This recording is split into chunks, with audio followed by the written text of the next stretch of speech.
I never thought the day would come when a neighbor would walk into my home, point at my son's birthday gift, and claim, "This belongs to my child." But that's exactly what happened right here, in our quiet little cul-de-sac. You ever have one of those moments where your heart drops, not because you did something wrong, but because someone's trying to take away something you worked your whole life for? Yeah, this was one of those. It all started last summer, a few weeks after my son Daniel turned 16. He's a good kid. Strata student, helps me mow lawns on weekends, and still says yes ma'am to his grandma. I wanted to surprise him with something special, something he'd been dreaming of for years. So after saving bit by bit, I finally managed to buy him a brand new PS5. I can still remember the look on his face that morning, his eyes wide, hands trembling, saying, "Dad, are you serious?" That smile made every overtime shift worth it. But in our neighborhood, smiles don't last long, not with Karen around. Now Karen isn't just a neighbor. She's the self-appointed queen of the HOA, always peeking over fences, sending letters about unauthorized decorations, and somehow knowing everyone's business before the mail even arrives.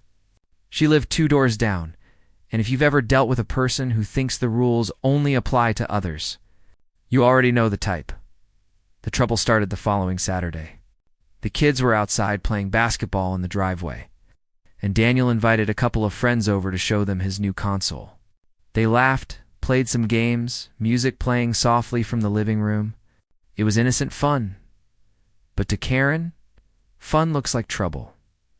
Next thing I know, she's standing at our gate, arms crossed, lips tight like she just bit into a lemon. "Excuse me?" she snapped. "Is that a PS5 I hear? Now, tell me who even hears a PS5? But that's Karen.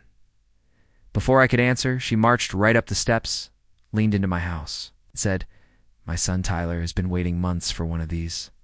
You can't just buy one before us. It's unfair." I thought she was joking. I laughed. "Karen, I bought this for my son's birthday. You're not serious, right?" But her face said otherwise. She looked at me dead in the eye and said, "The HOA has a policy about fairness in community distribution. It's not right that one family gets something before another. You need to share it or return it." That's when my blood started to boil. I'd heard stories about entitled neighbors, but this was new. Still, I kept my cool. "Karen, there's no HOA rule about what we buy with our own money. Please, go back home." She huffed, muttered something about selfish people, and stormed off. I thought that was the end of it. I was wrong. That was just the calm before the storm. That night, while Daniel and I were watching a movie, we noticed a flicker outside. The porch light dimmed, then brightened, then dimmed again. I stepped outside, and there she was. Karen, phone in hand, flashlight pointing at our front yard, whispering into her phone. "I'm documenting this." "There's suspicious activity here," she said. Suspicious activity. In my own yard. I took a deep breath. I didn't want to cause a scene, but my patience was running thin. "Karen, what are you doing?" "It's 10 o'clock at night." She lowered her phone, gave me that smug little smirk, and said, "You'll see. Some of us still care about the rules." And she walked away, muttering something about taking this to the board. I didn't sleep well that night. Something about her tone, that confidence, it unsettled me. But never not in a million years. Did I think she'd actually do what she did next? The next morning I woke up to the sound of knocking. Hard, loud knocking. Daniel opened the door before I could get there, and his face turned pale. Standing there were 2 police officers. And right behind them, Karen, arms crossed, "Smiling, sir," one of the officers said. "We received a report of stolen property." My jaw dropped. Stolen property? From who? Karen stepped forward, voice dripping with fake concern. "From me, that PlayStation inside, it's mine. He took it. I have the receipt." She held up a crumpled piece of paper, some store printout, completely unrelated. I couldn't believe what I was hearing. That's a lie. I bought that console for my son. I have my own receipt. The officers looked between us, trying to piece things together. Daniel was standing there, trembling. Clutching the controller like it was a lifeline, I ran to my desk, pulled out the real receipt dated, time-stamped with my card info, and handed it to them. They studied it. Then one of them sighed, clearly frustrated. "Ma'am, this doesn't match. This PlayStation belongs to them." Karen's face twisted. She wasn't used to being told no, so she switched tactics. "Fine, but it's against HOA rules to host gaming events. There's noise, kids, disturbances. They're lowering property value." It was almost laughable if it weren't so infuriating. One of the officers gently stepped between us. "Ma'am, this isn't a police matter. If you have HOA concerns, take it to the board." But Karen didn't back down. Instead, she glared at me, eyes cold, lips tight.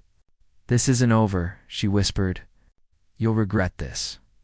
Then she turned and walked away. I closed the door, locked it, and leaned against the wall, heart pounding. Daniel looked up at me, eyes full of worry. "Dad, are we in trouble?" I shook my head. "No, son. We did nothing wrong." But deep down, I knew this wasn't the end. Not with someone like Karen. And sure enough, within days she'd dragged the entire HOA into it.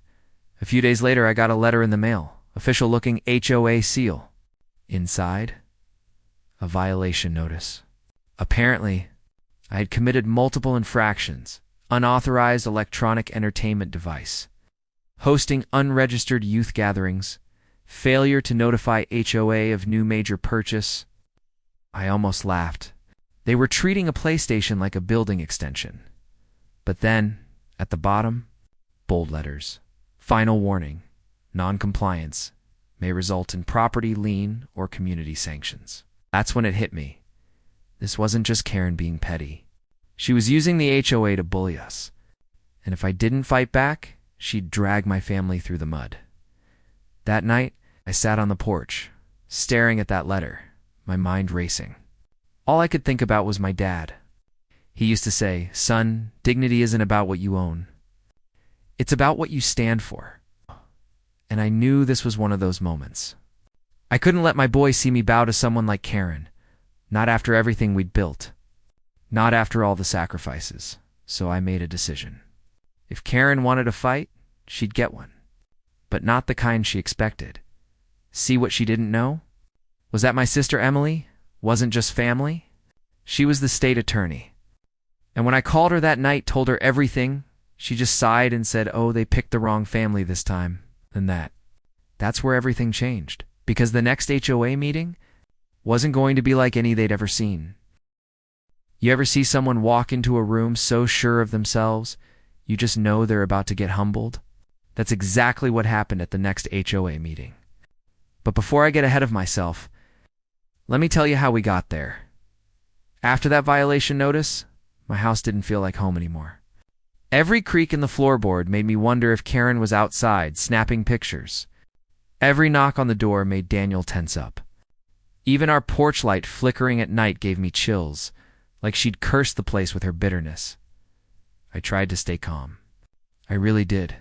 But the moment I opened that letter, seeing words like property lien and non-compliance, something inside me snapped. This wasn't about a PS5 anymore. This was about respect. About a neighbor trying to make us small because we didn't fit into her little world of control. So, I called my sister Emily. Now, Emily isn't the loud type. She's calm, deliberate, the kind of person who walks into chaos and walks out with everyone listening. She's worked as a state attorney for over 15 years.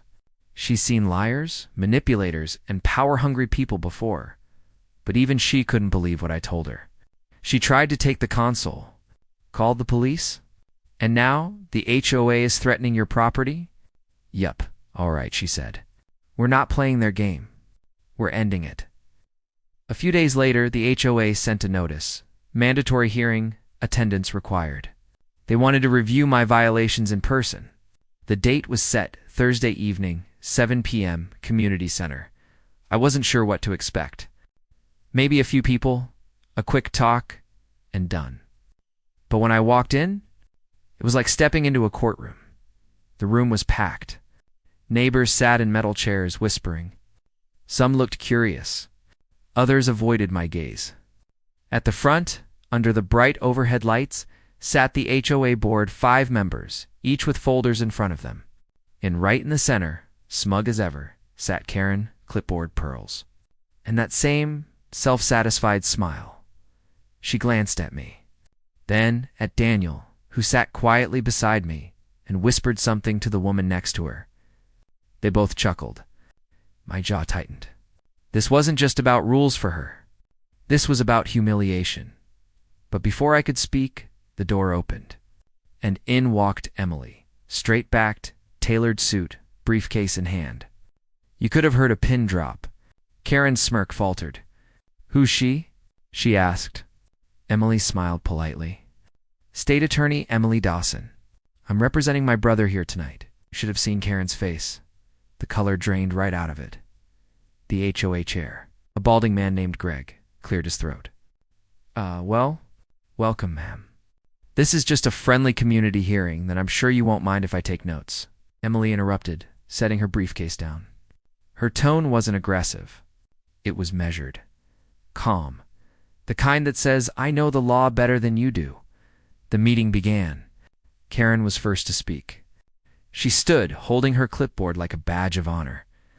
This resident, she began, has violated multiple HOA policies, unauthorized gatherings, disruptive noise, and failure to notify the board about a major electronic acquisition.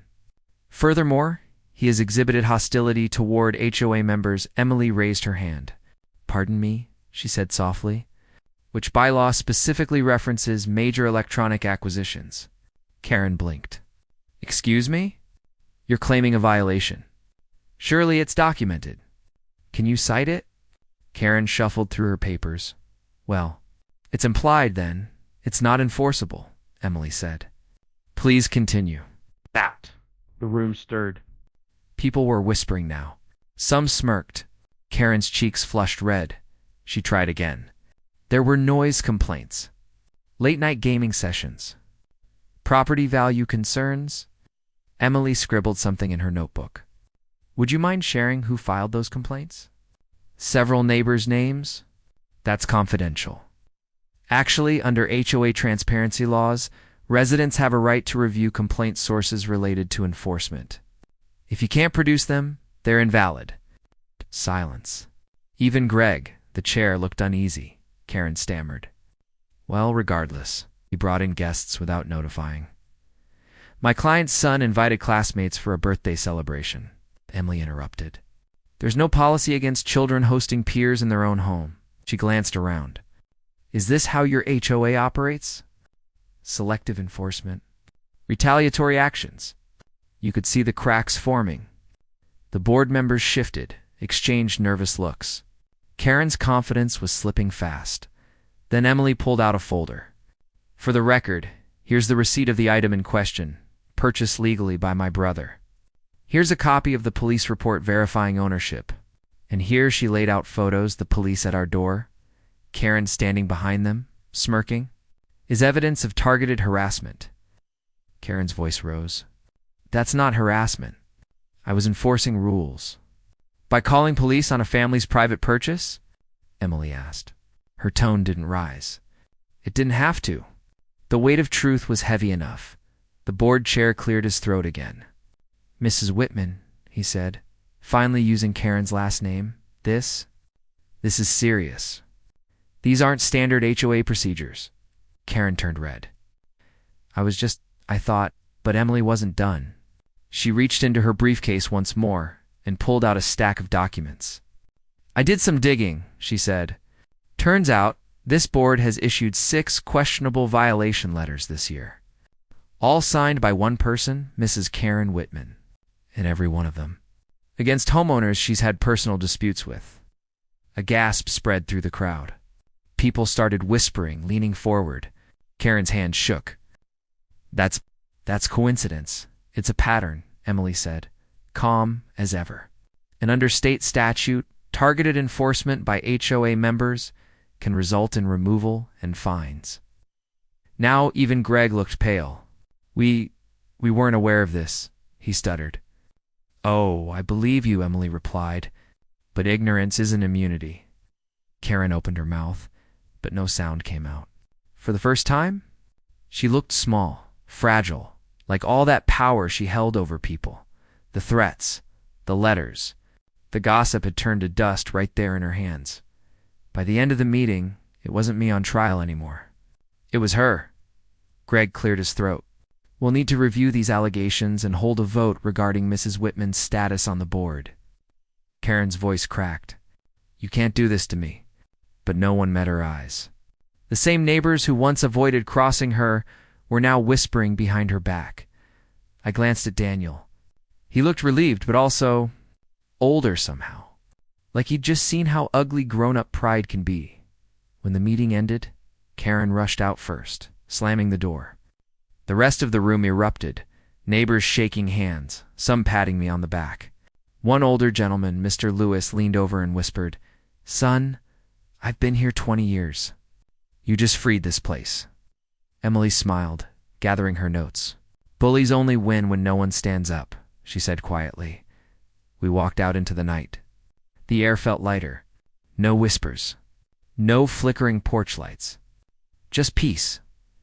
But deep down, I knew people like Karen don't go quietly. They lick their wounds, wait in the dark, and plan their next move. And sure enough, the very next morning we woke to something that made my blood run cold. Our front window was shattered, glass everywhere.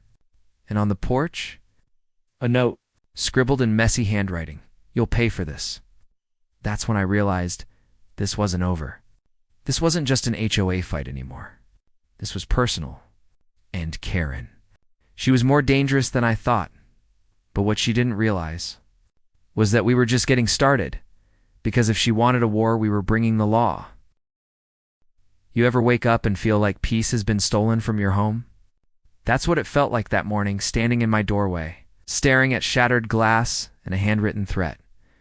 The cool air crept through the broken window. Bits of glass sparkled across the porch like tiny daggers. Daniel stood behind me, silent. His face, pale, angry, scared, said everything I didn't want to admit. This was no longer HOA drama. This was revenge. I took a deep breath and turned to him. Go inside, son. Call Aunt Emily. He nodded, phone shaking in his hand. I stayed there for a moment, looking at that note. You'll pay for this. The words weren't just petty. They were personal. Whoever wrote them wanted to break more than a window. They wanted to break us. Within 20 minutes, police were back on my porch. The same officers who'd come weeks before, but this time, the looks on their faces were different. No confusion. No awkwardness. Just business. Sir, did you see anyone? No, I said. But I have a pretty good idea. Officer picked up the note with gloves, bagging it for evidence. Then he turned to me. We'll dust for prints. You mentioned you've had issues with a neighbor? Karen Whitman. She's on the HOA. She's been harassing us for weeks. He nodded. We're aware of her. You're not the first to file complaints. That last sentence hit me like a hammer. Not the first? I asked. No, sir. She's been reported for harassment before. Camera surveillance, trespassing, threatening letters. Nothing stuck because no one followed through. But if you're willing, we can escalate this. And right there, I knew. This was bigger than just me. Karen wasn't a neighbor. She was a pattern. And patterns, when exposed, unravel fast. Emily arrived an hour later. The look on her face, a mix of fury and focus, told me she wasn't just here as my sister anymore. She was here as the law. All right, she said, kneeling near the glass. They crossed a line. We're filing for harassment, vandalism, and malicious intent. You really think we can prove it? I asked. Oh, we won't just prove it. We'll show it. She spent the day calling contacts, detectives, city attorneys, even the HOA oversight office downtown. Within hours, things were moving. Fast, by sunset, a patrol car was parked down the street keeping watch. Neighbors peeked through curtains, whispering. The same folks who once ignored Karen's meddling now looked at her house like it was a crime scene. For the first time in years, she was the one under the microscope. 2 days later, we got the call. Mr. Dawson, the officer said. "We found fingerprints on the note and the glass. They match a local resident, Mrs. Karen Whitman. I'll be honest. I didn't cheer. I didn't feel triumphant. I just felt tired. Tired of the games, the gossip, the hate, but justice. Justice has a way of bringing peace where anger can't. That evening, the flashing lights came. Red and blue painted the quiet street. Neighbors stepped out, watching in stunned silence as officers walked up Karen's path. She opened the door, wearing her same pearl necklace, same self-righteous glare. But when they told her why they were there, her jaw dropped. "What? This is ridiculous.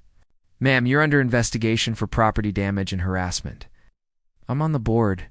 You can't arrest me? The law doesn't care about HOA titles, ma'am. They didn't handcuff her. Not yet. But they did escort her out. And as she walked past my house, eyes blazing, I didn't say a word. Because some lessons, you have to let the world teach." The following week, the HOA called an emergency meeting. This time, it wasn't about me. It was about Karen. The room was full, packed tighter than before. Whispers rippled through the crowd. People weren't scared anymore. They were angry. Angry about the lies. The threats. The power games. Greg, the chair, looked exhausted. He stood, papers in hand, and cleared his throat. "After reviewing evidence and multiple complaints, the board has voted unanimously to remove Mrs. Whitman from her position effective immediately. Furthermore, we are suspending enforcement powers until a full audit is complete." The crowd erupted in murmurs. Some clapped quietly. For the first time, I saw unity. Not fear, not gossip.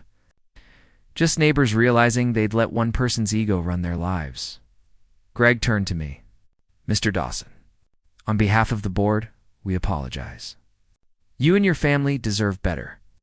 I nodded, eyes stinging a little. "We all do." Because that's what this was really about.